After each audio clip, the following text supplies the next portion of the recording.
Praise the Lord. കർത്താവിന്റെ അതിപരിശുദ്ധ നാമം മഹത്വപ്പെടട്ടെ. നിങ്ങളെല്ലാവരും സന്തോഷത്തിലാണെന്ന് ഞാൻ വിശ്വസിക്കുന്നു. നിങ്ങൾക്കറിയാമോ, തിരുവചനത്തിനകത്ത് ഒരു പ്രത്യേക വചനമുണ്ട്. ദൈവത്തിന്റെ ശക്തമായ കരത്തിന് കീഴിൽ നിങ്ങൾ താഴ്മയോടെ ഇരിക്കുകയും അവിടുന്ന് തക്ക സമയത്ത് നിങ്ങളെ ഉയർത്തിക്കൊള്ളും. എനിക്കറിയാം, ഉറപ്പുള്ള ഒരു കാര്യമാണ്, നിങ്ങൾ ദൈവത്തിന്റെ കരത്തിന്റെ കീഴിൽ താഴ്മയോടെ ഇരിക്കുന്നവരാ. കാരണം ദൈവം നിങ്ങളെ ഉയർത്താൻ ഒരു പദ്ധതി ഇട്ടിട്ടുണ്ട്. അതെനിക്ക് നന്നായിട്ട് അറിയാം. നിങ്ങളിത് കേൾക്കുന്നത് അബദ്ധത്തിലല്ല.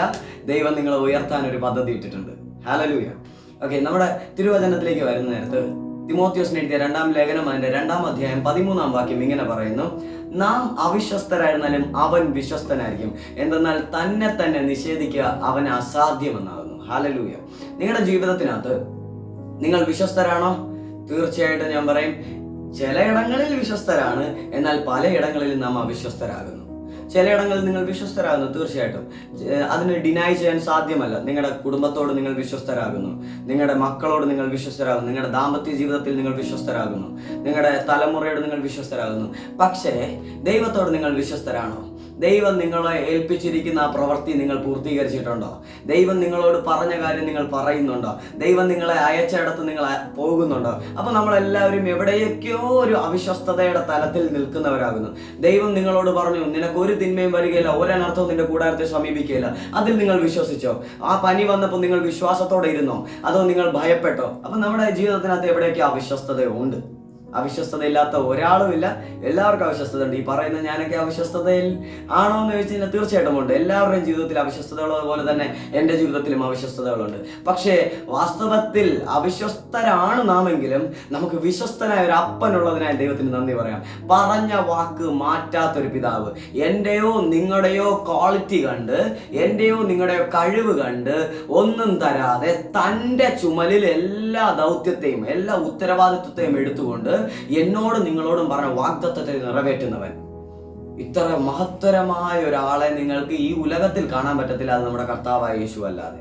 തിരുവചനം പറയുന്നു, നാം അവിശ്വസ്തരായിരുന്നാലും അവൻ വിശ്വസ്തനായിരിക്കും. നിങ്ങളോട് ഒരു വ്യക്തിയുടെ ജീവിതത്തെ പറ്റി പറയാൻ ആഗ്രഹിക്കുന്നു. ആ വ്യക്തിയുടെ ജീവിതം അബ്രഹാം എന്നാകുന്നു അദ്ദേഹത്തിന്റെ പേര്. അബ്രഹാം വിശ്വസ്തനായിരുന്നോ? അബ്രഹാമിന്റെ ജീവിതത്തിനകത്ത് തിരുവചനം പറയുന്നത് ഇങ്ങനെയാകുന്നു: അബ്രഹാം മൊളേക്കിന്റെ വിഗ്രഹങ്ങൾ ഉണ്ടാക്കുന്ന ഒരു മനുഷ്യനായിരുന്നു, അല്ലെങ്കിൽ വിഗ്രഹാരാധികനും വിഗ്രഹത്തെ ഉത്ഭവിപ്പിക്കുന്ന ഒരുവനുമായിരുന്നു. അദ്ദേഹത്തെ ദൈവം വിളിച്ചു, നീ നിന്റെ പിതൃഭവനത്തെയും വിട്ട് ചാർച്ചക്കാരെയും വിട്ട് ഞാൻ കാണിച്ചു തരുന്ന ദേശത്തേക്ക് പോവുക. തീർച്ചയായും ആ ദർശനത്തോട് അബ്രഹാം വിശ്വസ്തനായിരുന്നു. വിളിച്ച ദൈവം നടത്താൻ കഴിവുണ്ടെന്ന് അബ്രഹാമിന് ഉറപ്പുണ്ടായിരുന്നു. അബ്രഹാം വിശ്വസിച്ചു. അബ്രഹാം ദൈവത്തിന്റെ പിന്നാലെ അങ്ങ് പോയി. നമുക്ക് ഇതേ അറിയത്തുള്ളൂ, അബ്രഹാം വിശ്വാസികളുടെ പിതാവായെന്ന് നമുക്കറിയാം. ഇത് മാത്രമല്ല അബ്രഹാമിന്റെ ജീവിതത്തിൽ സംഭവിച്ചത്. ഏകദേശം അബ്രഹാമിന്റെ 75-ാം വയസ്സിൽ അബ്രഹാമിന് കുഞ്ഞില്ലാതിരിക്കുമ്പോൾ ദൈവം വന്നിട്ട് പറഞ്ഞു, അബ്രഹാം, ഞാൻ നിനക്ക് പരിചയമാണ്, നിനക്ക് ഞാൻ സന്താനങ്ങളെ തരുമെന്ന് പറഞ്ഞപ്പോൾ അവിടെ അബ്രഹാം കമന്ന് കിടന്ന് ചിരിക്കുന്നെന്നാണ് തിരുവചനം പറയുന്നത്. അപ്പൊ നമുക്കറിയാം, വിശ്വാസത്താൽ ഇറങ്ങിയ അബ്രഹാം ഈ കുഞ്ഞിനെ ദൈവം തരുമെന്ന് പറഞ്ഞപ്പോൾ അബ്രഹാം കമന്ന് കിടന്ന് ചിരിച്ചെന്ന. അബ്രഹാം പറഞ്ഞു, 90 തികഞ്ഞ അല്ലെങ്കിൽ 100 ആകുന്ന എനിക്ക് കുഞ്ഞുണ്ടാകുമോ? വന്ധ്യയായിരിക്കുന്ന സാറായ്ക്ക് കുഞ്ഞിനെ ഉത്ഭവിപ്പിക്കാൻ സാധിക്കുമോ? അപ്പൊ അവിടെ അബ്രഹാം അവിശ്വസ്തരാ. പക്ഷെ ഞാൻ നിങ്ങളോടൊരു കാര്യം പറയട്ടെ, അവിശ്വസ്തനായിരിക്കുന്ന അബ്രഹാമിന്റെ ജീവിതത്തെ വിശ്വാസികളുടെ പിതാവാക്കി തീർത്തത് ദൈവത്തിന്റെ വിശ്വാസമാണ്, ദൈവത്തിന്റെ വിശ്വസ്തതയാണ്. ഇന്ന് നിങ്ങളുടെ അവിശ്വാസത്തെ ദൈവം പരിഗണിക്കുന്നില്ല. ഇൻസ്റ്റഡ് ദൈവത്തിന്റെ വിശ്വസ്തതയാൽ നിങ്ങൾ അനുഗ്രഹം കാണാൻ പോകുന്നു. ദൈവത്തിന്റെ വിശ്വസ്തതയാൽ നിങ്ങളുടെ ജീവിതം അനുഗ്രഹിക്കപ്പെടാൻ പോകുന്നു. ദൈവത്തിന്റെ വിശ്വസ്തത നിന്നെ ഉന്നതനാക്കാൻ പോകുന്നു. ഞാനിത് പറയുന്ന നേരത്ത് അബ്രഹാമിന്റെ ജീവിതത്തിൽ അടുത്തത് എന്നാ സംഭവിക്കുന്നത്? അബ്രഹാം 75-ാമത്തെ വയസ്സിൽ കേട്ട വാഗ്ദത്തം 25 വർഷം ക്ഷമയോടെ കാത്തിരുന്നു എന്ന് തിരുവചനം പറയുന്നു. തീർച്ചയായിട്ടും ക്ഷമയോടെ കാത്തിരുന്നു തന്നെ. എന്നാൽ അബ്രഹാമിനോട് ദൈവം ഇത് പറയുമ്പോൾ അബ്രഹാം വിശ്വസിച്ചില്ല.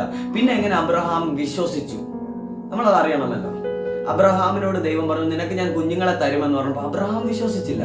പിന്നെ എങ്ങനെ അബ്രഹാം ക്ഷമയോടെ 25 വർഷം കാത്തിരിക്കുന്നത്? പിന്നീട് ദൈവത്തിന്റെ വിശ്വസ്തതയെ അബ്രഹാം മനസ്സിലാക്കിയത് കൊണ്ട്, തന്നോട് പറഞ്ഞ വാഗ്ദാനം ചെയ്തവൻ വിശ്വസ്തനാണ് എന്ന് അവൻ വിചാരിച്ചത് കൊണ്ട് അവന്റെ വിശ്വാസം ദുർബലമായില്ല എന്ന് റോമക്കാർക്ക് എഴുതിയ ലേഖനം 4-ാം അധ്യായത്തിൽ പറയുന്നു. തന്നോട് പറഞ്ഞവൻ വിശ്വസ്തനാ. ഇതെങ്ങനെ?